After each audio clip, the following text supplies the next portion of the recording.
Quero convidar-vos a abrirem as vossas Bíblias na primeira carta de Paulo a Timóteo. Primeira carta de Paulo a Timóteo.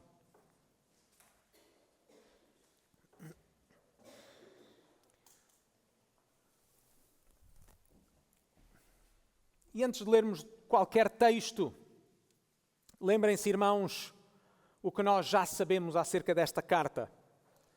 O apóstolo Paulo escreveu a Timóteo, um dos pastores da igreja numa cidade importante do Império Romano do primeiro século, chamada Éfeso. Paulo, que tinha ele mesmo vivido em Éfeso durante cerca de 3 anos, ele partiu e deixou Timóteo naquela igreja com uma função específica. Vejam logo no capítulo 1, nos versículos 3 a 6. Paulo escreve a Timóteo e diz: "Como te roguei, quando parti para a Macedónia, que ficasses em Éfeso, para advertirdes a alguns que não ensinem outra doutrina, nem se deem a fábulas ou a genealogias intermináveis, que mais produzem questões do que edificação de Deus, que consiste na fé. Assim o faço agora. Ora, o fim do mandamento é o amor de um coração puro e de uma boa consciência e de uma fé não fingida, do que desviando-se alguns se entregaram a vãs contendas." Esta continuava a ser a preocupação de Paulo desde que tinha deixado a igreja. A razão que o leva a escrever a Timóteo. Continuavam a haver pessoas dentro da igreja que ensinavam coisas falsas e que por causa disso estavam a levar outros a ter dúvidas na fé. Estavam a levar a igreja a viver em contendas e conflitos em vez de unidade no Evangelho. Estavam a levar a igreja a afastar-se de uma vida santa. Vejam ainda no capítulo 4, no versículos 2 e 3, quando ele fala de algumas destas pessoas que desviam outros, ele diz: "Pela hipocrisia de homens que falam mentiras, tendo cauterizado a sua própria consciência, proibindo o casamento e ordenando a abstinência de manjares." Finalmente, vejam ainda no capítulo 6, os versículos 3 a 5, quando ele volta ao assunto destes falsos mestres e diz: "Se alguém ensina outra doutrina e não se conforma com as sãs palavras do nosso Senhor Jesus Cristo, com a doutrina que é segundo a piedade, é soberbo e nada sabe, mas delira acerca de questões e contendas de palavras, das quais nascem invejas, porfias, blasfémias, ruins suspeitas, contendas de homens corruptos de entendimento e privados da verdade." Agora, irmãos, prestem bem atenção à preocupação de Paulo. Voltem ao capítulo 1. Já demos quase a volta a toda a carta, do capítulo 1 ao capítulo 6, mas voltem ao capítulo 1. Vejam o versículo 11. Isto é o que Paulo deseja. Este é o princípio. Que eles vivam, capítulo 1, versículo 11, conforme o Evangelho da glória do Deus bem-aventurado. O Evangelho do Senhor Jesus, que muda por completo a vida de uma pessoa. Porque o Evangelho não são apenas conceitos. O Evangelho não são apenas verdades que se aprendem na nossa mente. É claro que o Evangelho é uma mensagem. É uma mensagem que precisa de ser compreendida, que precisa de ser recebida, que precisa de ser entendida. Mas a Bíblia ensina-nos que é uma nova vida que Deus nos dá. É um novo coração, é uma nova forma de pensar e de ver o mundo, é uma nova forma de viver, é uma nova forma de nos relacionarmos uns com os outros.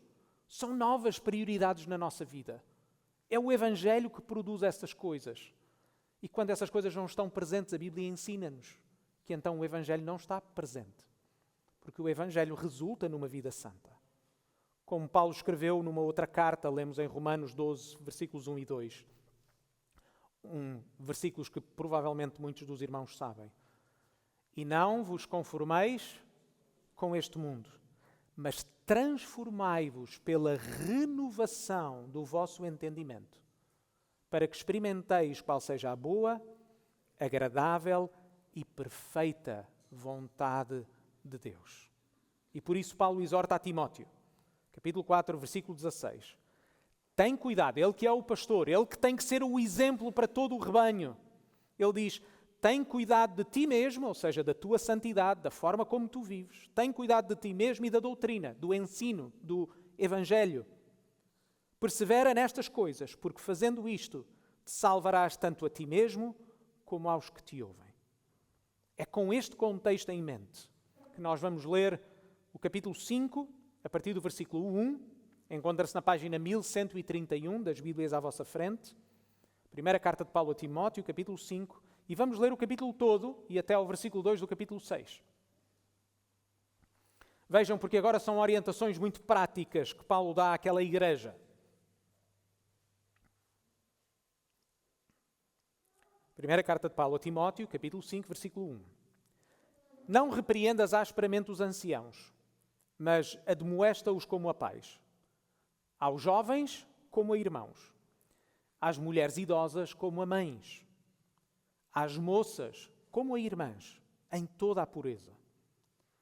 Honra as viúvas que verdadeiramente são viúvas. Mas se alguma viúva tiver filhos ou netos, aprendam primeiro a exercer piedade para com a sua própria família e a recompensar os seus pais, porque isso é bom e agradável diante de Deus. Ora, a que é verdadeiramente viúva e desamparada, espera em Deus e persevera de dia e de noite em rogos e orações. Mas a que vive em deleites, vivendo, está morta. Manda, pois, estas coisas, para que elas sejam irrepreensíveis. Mas se alguém não tem cuidado dos seus, e principalmente dos da sua família, negou a fé, e é pior do que o infiel. Nunca seja inscrita viúva com menos de 60 anos, e só a que tenha sido mulher de um só marido, tendo testemunho de boas obras, se criou os filhos, se exercitou a hospitalidade, se lavou os pés aos santos, se socorreu os aflitos, se praticou toda a boa obra. Mas não admitas as viúvas mais novas, porquanto se tornam levianas contra Cristo, querem casar-se, tendo já a sua condenação por haverem aniquilado a primeira fé. E além disto, aprendem também a andar ociosas de casa em casa, e não só ociosas, mas também paroleiras e curiosas, fazendo o que não convém. Quero, pois, que as que são moças se casem, gerem filhos, governem a casa e não deem ocasião ao adversário de maldizer, porque já algumas se desviaram, indo após Satanás. Se algum crente ou alguma crente tem viúvas, socorra-as e não sobrecarregue a igreja, para que se possam sustentar as que deveras são viúvas. E agora vamos dar um salto ao versículo 1 do capítulo 6, onde lemos: todos os servos que estão debaixo de jugo estimem a seus senhores por dignos de toda a honra, para que o nome de Deus e a doutrina não sejam blasfemados. E os que têm senhores crentes não os desprezem, por serem irmãos, antes os sirvam melhor, porque eles que participam do benefício são crentes e amados. Isso ensina e exorta.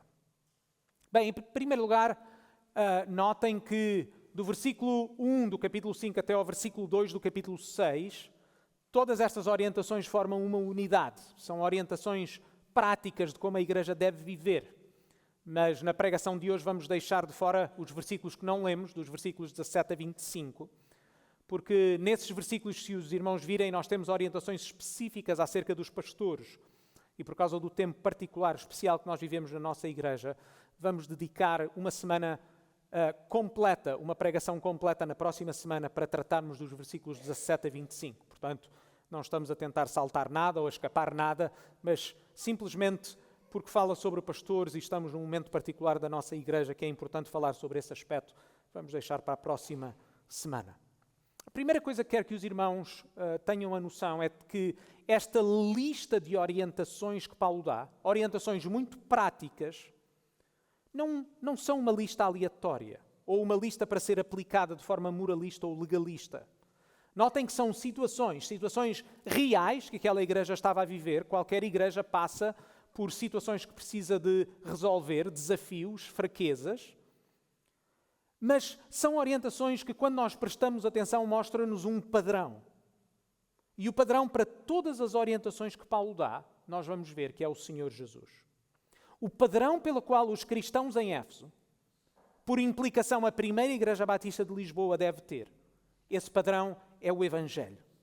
Porque a vida da igreja local deve ser uma consequência da sua fé. Uma representação do Evangelho do Senhor Jesus. Nas orientações que nos são dadas, nós aprendemos que a fé cristã, a nova vida que nós temos em Cristo, resulta de uma transformação completa na forma como nós vivemos. Vamos ver, em especial, 3 coisas nestes versículos A nova vida que nos é dada pelo Evangelho resulta, número 1, numa nova família. Número 2, em novos pensamentos. Número 3, novos propósitos. Vamos começar pelo ponto número 1, uma nova família. Vejam os versículos 1 e 2 do capítulo 5. Paulo começa esta série de orientações práticas com instruções acerca de como Timóteo, que é o pastor da igreja, se deve relacionar com os membros da igreja.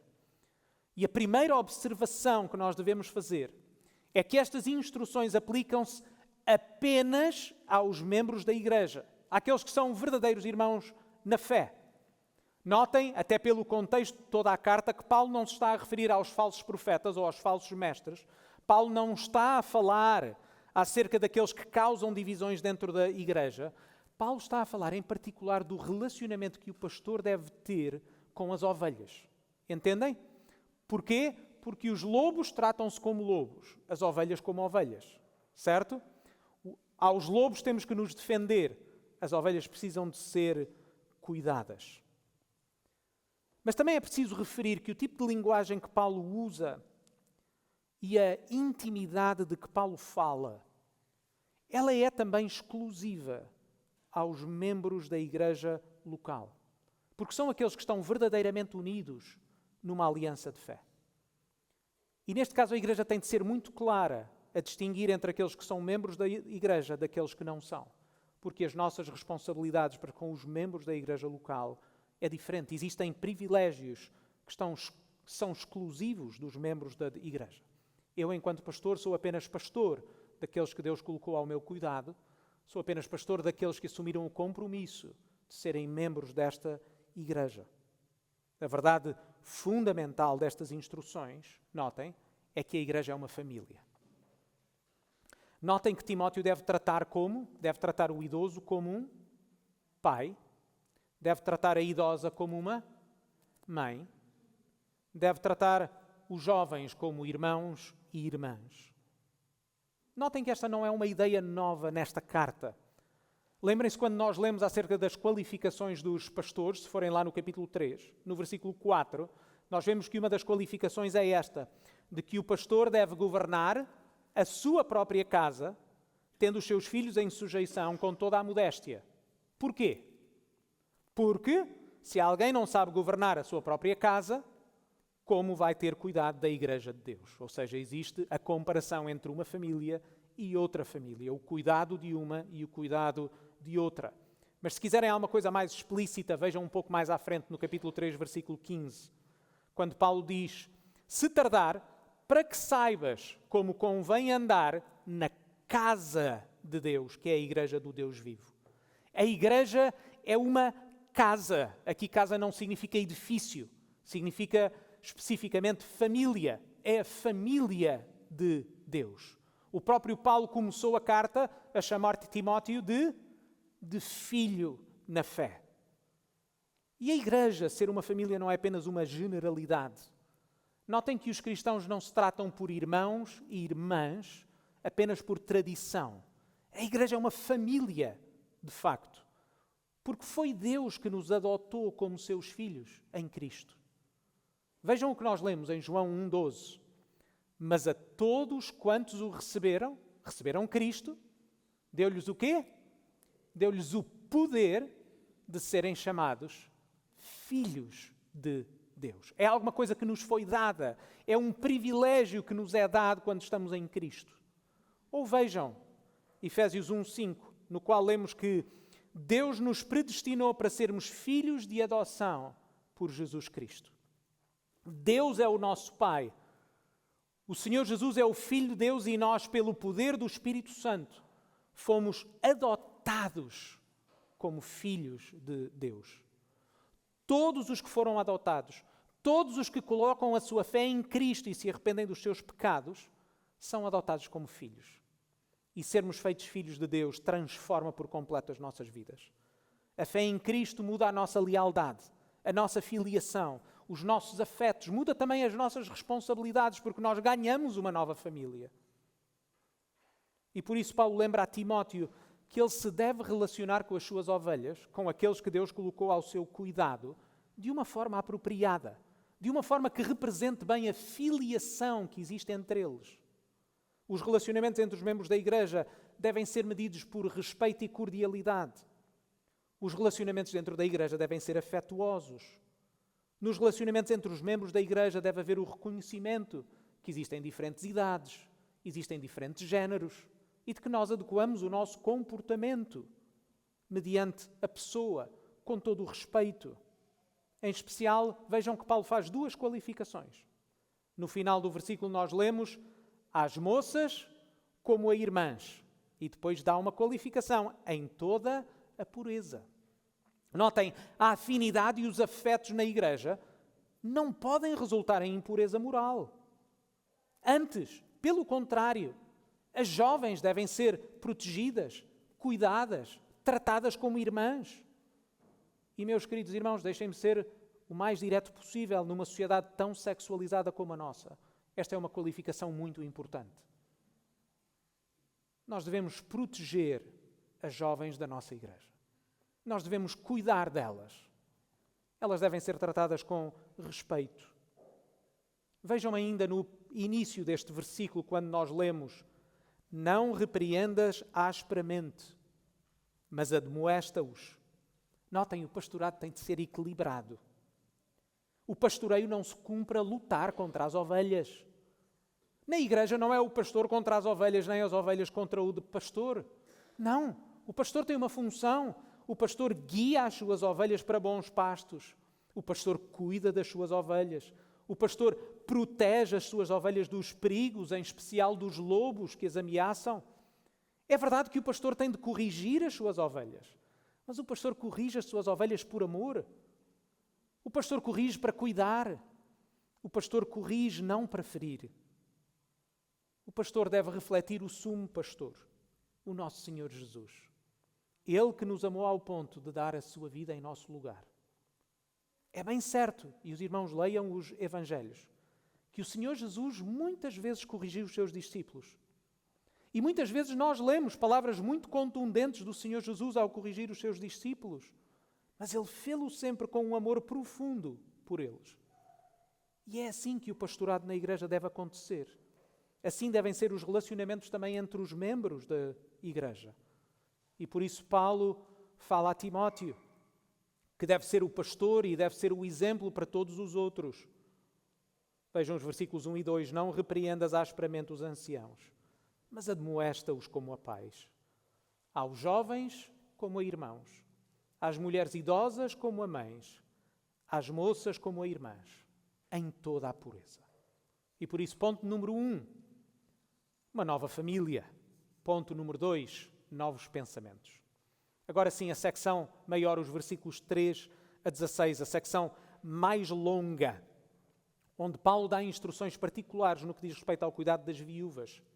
E deixem-me dizer que, à primeira vista, pode-nos parecer que o assunto é um pouco aleatório, que o apóstolo Paulo está a utilizar um espaço desmesurado na sua carta para este assunto. Deixem-me dar apenas por comparação que Paulo utiliza nesta secção acerca das viúvas o mais do dobro das palavras que ele utilizou acerca da qualificação para os pastores, como nós lemos no capítulo 3, versículos 1 a 7. E por isso, num tempo em que o papiro, o local onde se escrevia, era altamente dispendioso, por que razão é que Paulo utiliza tantas palavras, tanto espaço para este assunto? Em primeiro lugar, não é preciso ser um leitor muito atento para saber que as Escrituras usam órfãos, viúvas e estrangeiros para se referir aos que são mais vulneráveis na sociedade. A lei, que foi dada através de Moisés, continha provisões muito específicas sobre o cuidado aos mais vulneráveis. Talvez o texto mais conhecido seja o de Deuteronômio 24, quando nos versículos 19 a 21 lemos estas palavras. Quando no teu campo cegares a tua cega e esqueceres uma gavela no campo, não tornarás a tomá-la. Para o estrangeiro, para o órfão e para a viúva será, para que o Senhor teu Deus te abençoe em toda a obra das tuas mãos. Quando sacudires a tua oliveira, não tornarás atrás de ti a sacudir os ramos. Para o estrangeiro, para o órfão e para a viúva será. Quando vindimares a tua vinha, não tornarás atrás de ti a rebuscá-la. para o estrangeiro, para o órfão e para a viúva será o restante. Uma viúva, pelo facto de ter perdido o seu marido, regra geral, ficava exposta à miséria, destituída de forma completa de quaisquer posses, completamente à mercê da caridade dos outros. E, meus queridos irmãos, apesar de todas as dificuldades que se vivem hoje, nós devemos estar bem cientes que no mundo antigo não havia segurança social, não havia pensões, mesmo que mínimas, elas não existiam, não havia instituições de solidariedade social que levassem comida à casa das pessoas, não havia proteção às rendas. A condição da viúva era de completa miséria.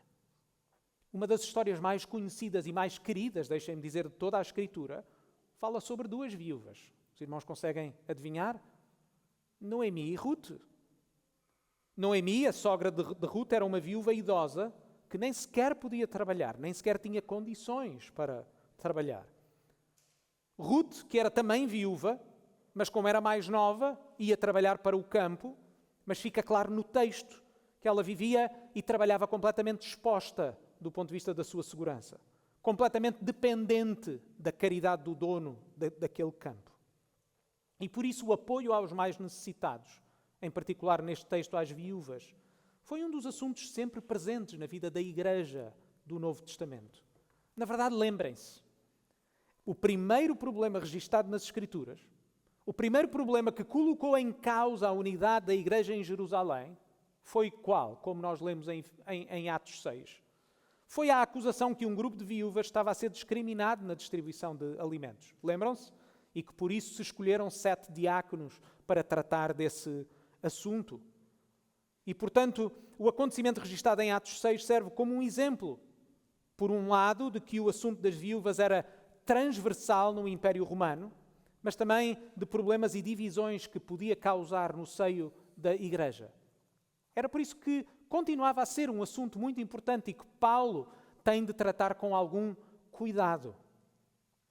E um dos aspectos mais interessantes e importantes deste texto para a Igreja hoje é que o apóstolo Paulo faz uso de uma virtude, de uma capacidade que todos os cristãos devem exercitar. Chama-se sabedoria. Notem a sabedoria de Paulo quando ele escreve estas palavras. Na verdade, esta secção é comparável à literatura de sabedoria que nós encontramos noutros textos da Escritura.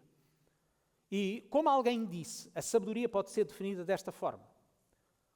Como viver no mundo de Deus de acordo com a lei de Deus. Neste caso, como é que a Igreja deve viver no mundo de acordo com o Evangelho?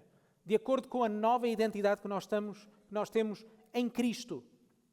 E Paulo faz uso da verdade, Paulo faz uso dos princípios que são revelados nas Escrituras e aplica esses princípios com sabedoria à situação das viúvas na Igreja. E, meus irmãos, também aqui, o desejo da Igreja e de cada cristão é ser como o Senhor Jesus. Uma das maravilhas, quando nós lemos os Evangelhos, é reconhecer a sabedoria do nosso Senhor. E caso não leiam os Evangelhos há algum tempo, encorajo-vos a lerem um dos Evangelhos e prestarem atenção à sabedoria do Senhor Jesus. Um homem cheio do Espírito Santo. E uma das coisas extraordinárias enquanto lemos os Evangelhos é que o Senhor Jesus soube sempre o que dizer e fazer. Ele disse sempre e fez sempre aquilo que era apropriado, no momento certo, à pessoa certa. É algo simplesmente extraordinário. E esse é o nosso modelo, sermos cheios do Espírito Santo, buscarmos a sabedoria, ser como o Senhor Jesus. E queridos irmãos, lembremos-nos que Deus deseja que nós busquemos a de sabedoria. E temos esta promessa, Tiago 1,5. Se algum de vós tem falta de sabedoria, os irmãos sabem, se alguém tem falta de sabedoria, peça a Deus, que a todos dá liberalmente, não o lance em rosto, e ser-lhe-á dada. E por isso Paulo exorta, vejam o versículo 3. Honra as viúvas que verdadeiramente são viúvas. Honra neste contexto significa prestar apoio ou prestar cuidado. E o primeiro princípio é este. A Igreja deve cuidar dos seus. Este assunto é de tal maneira importante para a nossa fé, que nós lemos também no livro de Tiago, capítulo 1, versículo 27. A religião pura e imaculada para com Deus, o Pai, é esta: visitar ou cuidar os órfãos e as viúvas nas suas tribulações e guardar-se da corrupção do mundo. Meus irmãos, a implicação desta verdade é que a Igreja deve cuidar dos membros que estão em dificuldades, não apenas as viúvas, mas todos. A Igreja em que os irmãos não se amam, uma Igreja em que os irmãos não se preocupam uns com os outros, é uma Igreja morta.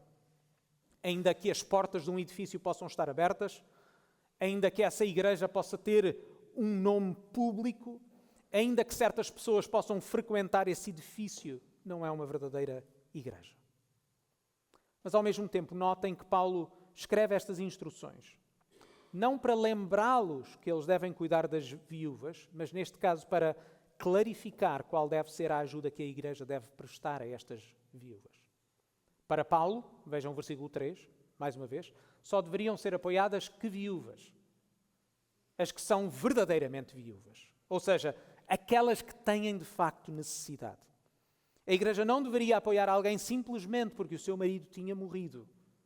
A Igreja, em especial os pastores, devem por isso saber discernir, fazer uma avaliação daquelas que são verdadeiramente viúvas, como Paulo fala.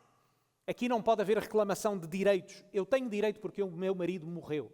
Eu tenho direito porque tecnicamente sou uma viúva. Paulo rejeita completamente essa noção e esse relacionamento com a Igreja. Paulo define 2 critérios principais para discernir que viúvas é que devem ser apoiadas.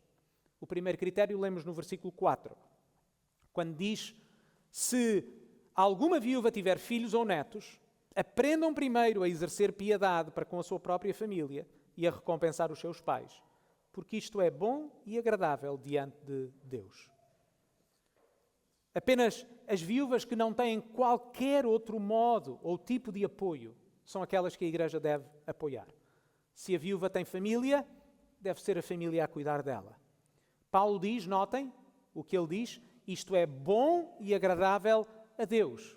Queridos irmãos, na verdade, é um dos 10 mandamentos. Qual é o 5º mandamento?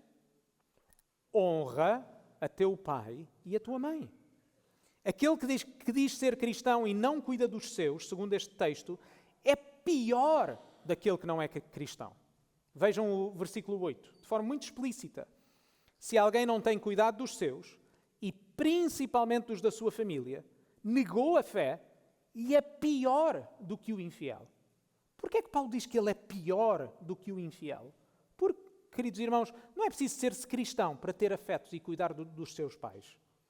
Não é por acaso até que no nosso país é lei que os filhos cuidem dos pais. Eu não estou a dizer que essa lei é sempre cumprida ou sempre aplicada, mas notem como, de acordo com a lei portuguesa, existe o princípio legal da solidariedade familiar. Legalmente, a falta de apoio e de cuidado pode ser considerado crime. Ora, se até uma sociedade secular consegue reconhecer este princípio básico, alguém que não cuida da sua família não pode ser considerado cristão. A Igreja, sendo uma família alargada, não se pode substituir. A Igreja, sendo uma família alargada, não assume a responsabilidade que deve ser assumida pelo núcleo familiar. Vejam ainda o versículo 16. Se algum crente ou alguma crente tem viúvas, socorra-as e não se sobrecarregue a Igreja, para que se possam sustentar as que deveras são viúvas.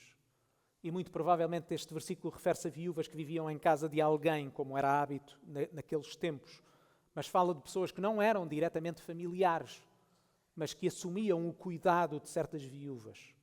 E por isso, meus irmãos, este versículo dá-nos uma responsabilidade muito grande enquanto membros da Igreja. Meus queridos irmãos, se algum membro da Igreja conhece alguém que está em necessidade, se algum membro da Igreja não apenas conhece essa necessidade e tem condições de ajudar, a Igreja não deve ser sobrecarregada. Porquê? Porque é nossa responsabilidade cuidar uns dos outros. E deixem-me dar um pequeno exemplo que eu espero que sirva de encorajamento, de grande encorajamento para a Igreja. Muito recentemente, uma família da nossa Igreja teve um bebê hospitalizado. Eles estão fora do seu país e, portanto, não têm família próxima deles. E deixem-me dizer que pastoralmente foi um deleite ver um grupo muito grande da membresia da nossa igreja apoiar essa família. Eu posso dizer nesse sentido com grande alegria, e entendam o que eu quero dizer aqui, que eu não fiz nada. Houve pessoas que se mexeram para organizar escalas, para entregar comida, para cuidar deles, para ver quais eram as suas necessidades. Uma família que foi apoiada, porquê? Não porque a igreja foi sobrecarregada, mas porque os membros da igreja assumiram a sua responsabilidade de cuidar uns dos outros. E conto-vos esta história, irmãos, porque isto é o que nós deveríamos ver diariamente na nossa igreja. A igreja é uma família. Nós devemos conhecer-nos uns aos outros. Nós devemos saber das necessidades uns dos outros. Nós devemos cuidar uns dos outros. E devemos também, na medida das nossas possibilidades, estar prontos a ajudar uns aos outros. Essa é a nossa responsabilidade, essa é uma representação da generosidade de Deus para nós, é nós sermos generosos para os outros. Queridos irmãos, quando nós oramos, Pai nosso que estás nos céus, santificado seja o teu nome. Venha o teu reino, seja feita a tua vontade. E depois oramos e pedimos o pão nosso de cada dia. A oração é uma oração comunitária. Deus não nos dá apenas para nós amealharmos para nós próprios, mas a generosidade que Ele nos dá, ela deve abundar para que aqueles que no nosso meio têm necessidades possam ser cuidados. Entendem, irmãos? Isso é algo, deixem-me dizer que eu espero que sirva de encorajamento para os irmãos, porque foi um deleite pastoral, uma grande alegria para mim, ver outros a cuidarem daquela família. E, portanto, o primeiro critério é que a igreja deve ajudar aqueles que verdadeiramente têm necessidades. Ajudar aquelas viúvas que não se podem socorrer de nenhuma outra ajuda. O segundo critério é mais inesperado, mas não menos importante. Vejam os versículos 5 a 7 e 9 a 15. Notem, o primeiro critério, qual era? Era um critério material, de necessidades materiais. O segundo critério, ele é espiritual. De forma simples, nós podemos resumir o segundo critério desta forma. A igreja só deve apoiar viúvas que tenham sido e são um exemplo de consagração a Deus e santidade de vida. Ainda numa questão mais material, Paulo instrui que as viúvas que podem reconstruir a sua vida devem fazê-lo. Ou seja, notem mais uma vez que a ideia é que as pessoas possam ser apoiadas quando elas não se podem socorrer a si mesmas. E notem a preocupação espiritual de Paulo no versículo 10. Que tipo de viúvas devem ser estas? Devem ser viúvas tendo testemunho de boas obras. Se criou os filhos, se exercitou a hospitalidade, se lavou os pés aos santos, se socorreu os aflitos, se praticou toda a boa obra. Notem mais uma vez, a necessidade material não é suficiente. A igreja apenas deve apoiar aquelas viúvas que não têm qualquer outro tipo de apoio, mas também são dignas de ser apoiadas. São um exemplo. Aquelas viúvas que, sendo reconhecidas pela igreja como um exemplo de fé, como um exemplo de santidade, essas sim devem ser as viúvas apoiadas. A igreja não deve apoiar quem dá mau nome ao Evangelho. Mas o texto ainda deixa transparecer, notem, que havia mulheres que, por serem apoiadas pela igreja, não apenas elas que podiam trabalhar por si mesmas, não apenas deixavam de trabalhar quando tinham condições físicas, mas davam um mau nome à igreja. Vejam o versículo 13. Além disso, aprendem também a andar ociosas de casa em casa, e não só ociosas, mas também paroleiras e curiosas, falando o que não convém. Que a igreja andava a apoiar aquelas mulheres para elas fazerem um mau uso das suas vidas e darem um mau testemunho ao Evangelho. A ponto, vejam o versículo 12, de que algumas abandonavam a fé. Numa outra carta, Paulo é claro quando define este princípio. 2 Tessalonicenses 3:10. Porque quando ainda estávamos convosco, vos mandamos isto, que se alguém não quiser trabalhar, não coma também. Entendem? Por isso a igreja deve ser sábia. Sábia no uso dos seus recursos e no apoio a quem verdadeiramente precisa e é um exemplo. Para além disso, a igreja deve ter cuidado de não contribuir para o pecado de alguém. Meus irmãos, com estes princípios em mente, buscando sabedoria para aplicar a verdade e os mandamentos de Deus. Notem como que o que Paulo aqui ensina é exatamente o que nós nos comprometemos como membros desta igreja. A nossa igreja tem uma aliança de membresia, tem um documento mesmo. Qualquer pessoa que deseje ser membro desta igreja tem de comprometer-se, assinar fisicamente essa aliança. É a aliança que esta igreja tem desde a sua fundação. Se entrarem as escadas das portas principais, se olharem para o vosso lado direito, tem um quadro lá, ainda em português antigo, porque esta igreja já tem mais de 100 anos, e que o título é Pacto das Igrejas Batistas. Okay? É desde a fundação, não é algo novo. É a mesma aliança que todos os meses, logo após tomarmos a ceia do Senhor, nós recitamos essa aliança juntos. A aliança de membresia, notem, não é um documento que acrescenta algo ao que a Bíblia ensina. Deixem-me citar esta aliança e notem como ela é profundamente bíblica e que representa o texto e as exortações que Paulo dá. Vejam o que nós nos comprometemos. A uma certa altura nós dizemos assim e recitamos juntos e comprometemos-nos juntos. Além disso, comprometemos-nos a ter cuidado uns dos outros, a lembrar-nos uns dos outros nas orações, a ajudar mutuamente nas enfermidades e necessidades e a cultivar relações francas e a delicadeza no trato. É ou não o que Paulo acabou de ensinar?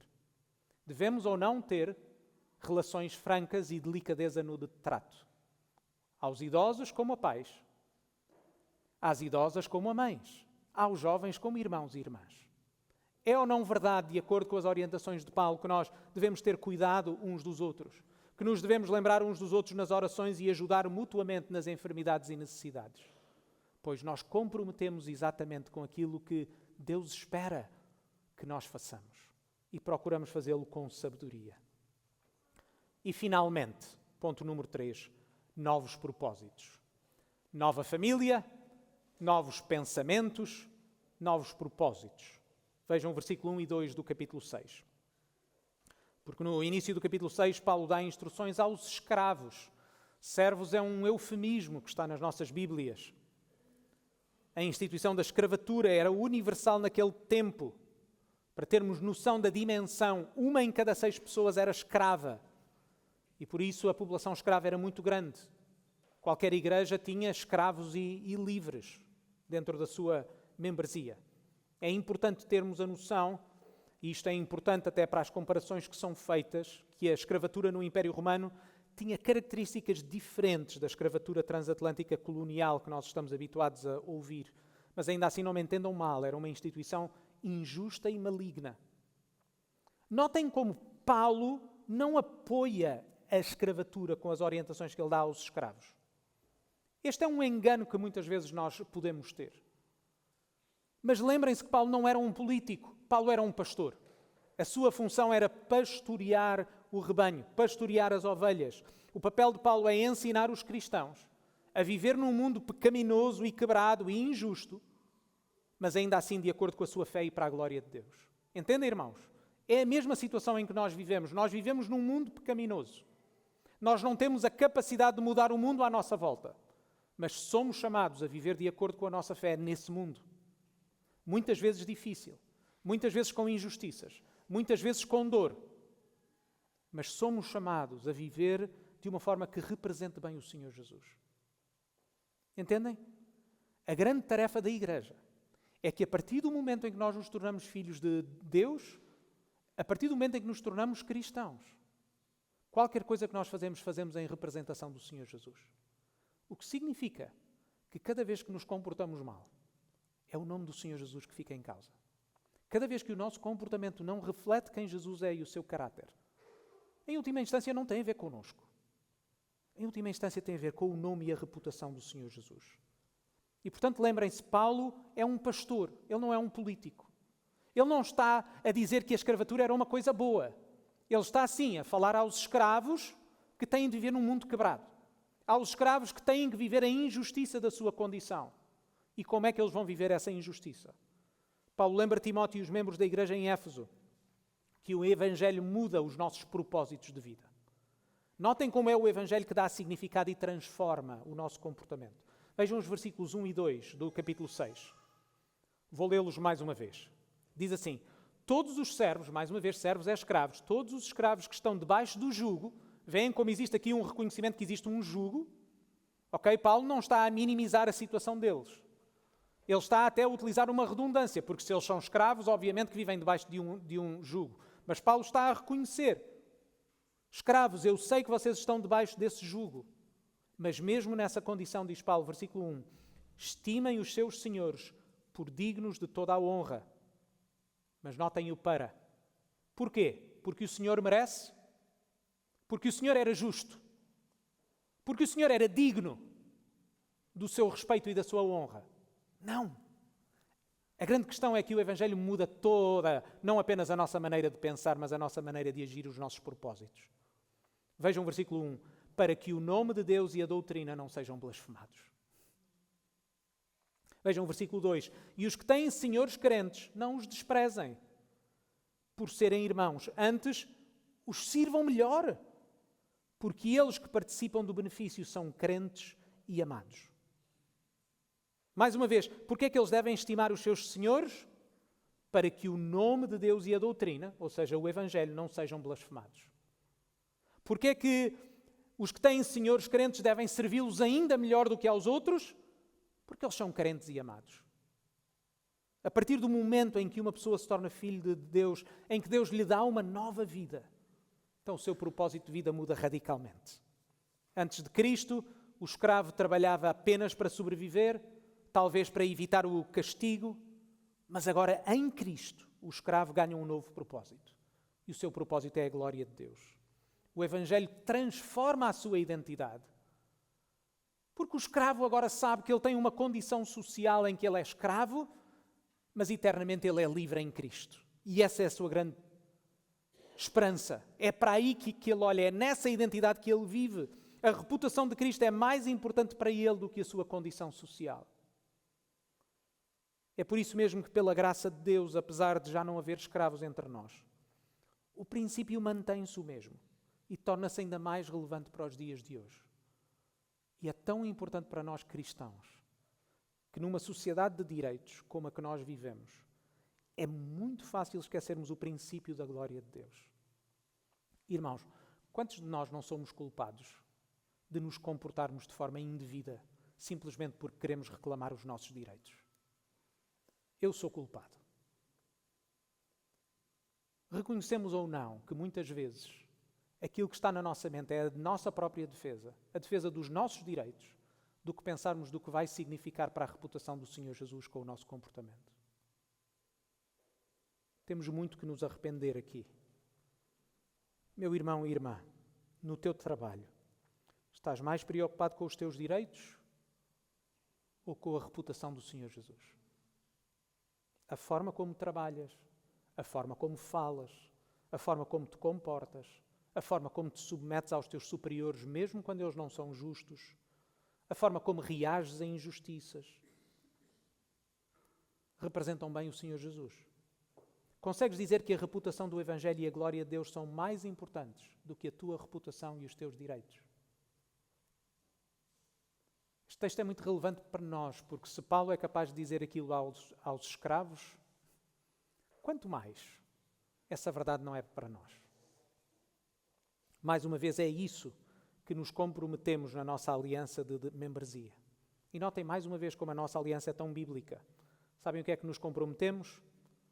Cito: a ser corretos nas nossas transações, fiéis nos nossos compromissos, exemplares na nossa conduta e ser diligentes nos trabalhos seculares, a evitar a detração, a difamação, a ira, sempre e em tudo, visando a expansão do reino do nosso Salvador.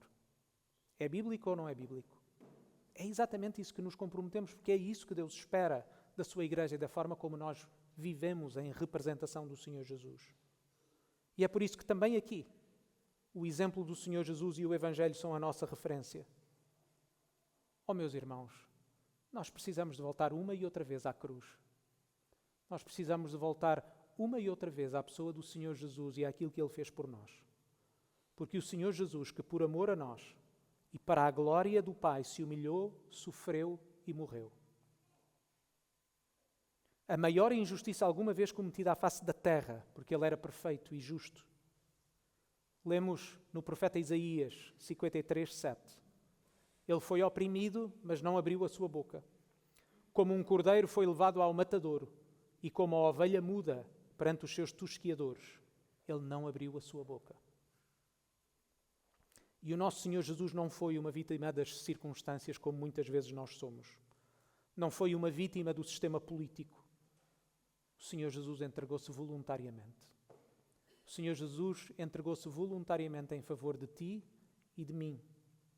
Ele morreu para perdão dos nossos pecados. Ele não se agarrou aos seus direitos. Lemos em Filipenses 2, 5-11, tendo em vós o mesmo sentimento que houve também em Cristo Jesus.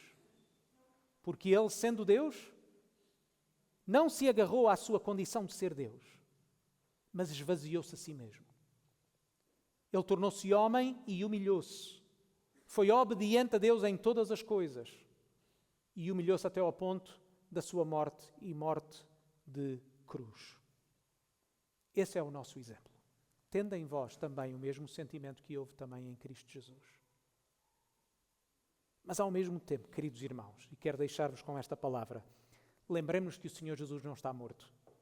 O Senhor Jesus ressuscitou. Ele morreu para vencer. Ele morreu para derrotar a morte e pagar o preço dos nossos pecados. O seu fim não era e não é morte eterna, mas sim vida e glória eternas. Entendem? Ele não morreu para ser o fim. Jesus não se humilhou ou sofreu sem propósito. O Senhor Jesus morreu para a nossa salvação. O Senhor Jesus morreu para a glória de Deus Pai. O Senhor Jesus morreu para nos dar a vida eterna. Nós seguimos o seu caminho de humilhação porque sabemos que no fim existe glória. Nós sabemos que existe injustiça neste mundo, mas a vida eterna está-nos prometida. E o Senhor Jesus disse, eu não vos deixarei órfãos. O Senhor Jesus dá-nos o Espírito Santo para nós conseguirmos aquilo que nós não seríamos capazes por nós próprios. Para nos dar aquela força que a nossa fraqueza não seria capaz. É nessa visão que nós vivemos, irmãos. Não é porque nós temos alguma coisa a perder. É porque tudo o que nós necessitávamos já é nosso. O Senhor Jesus já ressuscitou. A nossa vida eterna já é real. E por isso não nos precisamos de preocupar com a nossa reputação no tempo presente. Porque assim como o Senhor Jesus morreu e ressuscitou, também nós haveremos de morrer. Mas também nós haveremos de ressuscitar com Ele. Esse é o nosso objetivo. É a vida eterna, a glória eterna. Nós procuramos ser como Jesus. Como nós lemos em Hebreus 12, 2 e 3. Isto é o que nós devemos fazer. Olhando para Jesus, o autor e consumador da nossa fé, o qual pelo gozo que lhe estava proposto, vejam, porque é que Jesus passou por todas as coisas? Por causa do gozo que lhe estava proposto. Ele suportou a cruz e desprezou a afronta, mas agora está assentado à destra do trono de Deus. Considerem, pois, aquele que suportou tais contradições dos pecadores contra si mesmo, para que não enfraqueçais, desfalecendo em vossos ânimos. Queridos irmãos, o nosso desejo é ser como o Senhor Jesus. O nosso desejo é procurarmos sermos sábios neste mundo. O nosso desejo é representarmos bem quem Jesus é. O nosso desejo é sermos testemunhas fiéis. O nosso desejo é ver o nome do Senhor Jesus representado de forma bela, de forma única, para que à medida que nós vivemos para o representar, muitos possam chegar à verdade do Evangelho. Que a forma como nós vivemos individualmente e como igreja possam representar a nossa fé. Que não possamos ser acusados que a nossa fé são apenas palavras, mas que isso possa ser evidente na nossa vida santa, possa ser evidente na forma como nos amamos uns aos outros, possa ser evidente na forma como vivemos de forma sábia. E que o Senhor nos ajude, porque nós não somos capazes. Mas Ele é. E Ele torna-nos capazes. Vamos orar.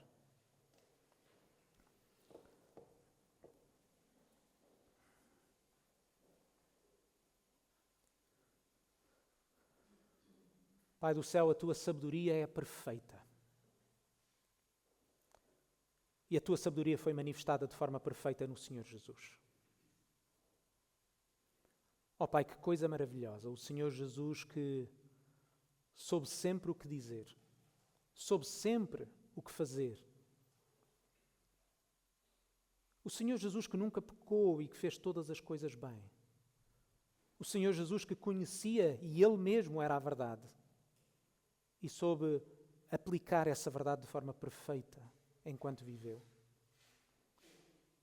Ó Pai, dá-nos essa capacidade, dá-nos a capacidade de conhecer a Tua Palavra e de aplicá-la às nossas vidas. Não permitas que a nossa vida seja uma árvore sem frutos. Aquilo que te pedimos é que esta igreja seja um bom exemplo e uma boa representação do verdadeiro Evangelho. Que possamos juntos afirmar a fé, mas juntos também praticar a verdade. Oramos no nome do Senhor Jesus. Amém.